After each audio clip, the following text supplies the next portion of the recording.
Is it hard to learn your language? We asked language learners who participated in our community oral immersion event questions about their experience learning their heritage language of Hopi. First, we asked, what were the most enjoyable language learning activities for you? Many language learners wrote, all of them, but one language learner wrote that the most enjoyable activity was speaking Hopi. Another language learner wrote that the most enjoyable activity was with Mr. D's planting class because he made us laugh.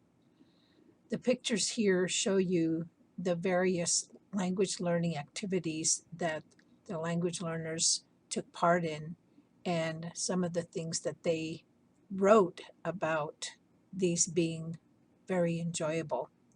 You notice that it are very much everyday activities, also cultural activities, and things that are important, like the Hopi words for members of your family, even learning about the different parts of the Hopi house and the names for them, including the names of the instruments that many of these children use very often in ceremonies, but not by their Hopi names.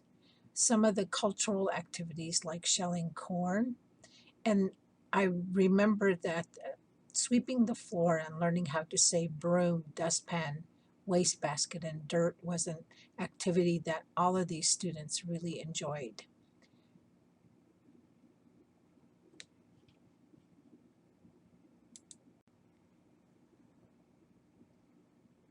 Second, we asked, what did your instructors do to help you learn your heritage language? The responses in the speech bubbles reflect the training and consistency of the same strategies that were used by all the language instructors. Before we started each day, language learners and language teachers put away their English into a basket before beginning our immersion period.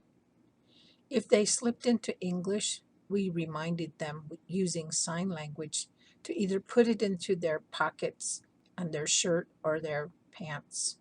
This was an important piece of setting the mindset for preparing us to be immersed in our language for a long period of time. One language learner wrote, never to be ashamed for trying to speak your language. Another person wrote that it helped that the language instructors were very patient. So all of these responses have important places or are important components in language teaching. And the words that are the titles to each of the speech bubbles are some of the language that we use in teaching language teachers to work with immersion.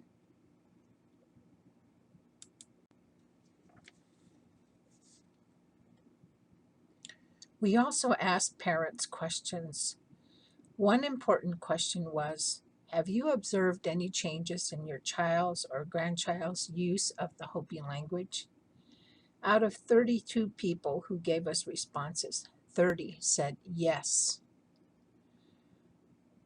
Another important question was, do you think this experience was a positive one for your child or grandchild? All 32 who answered this question said yes. So after listening to these responses and to this video, how might you respond to this final question that I ask you? Is it hard to learn your language?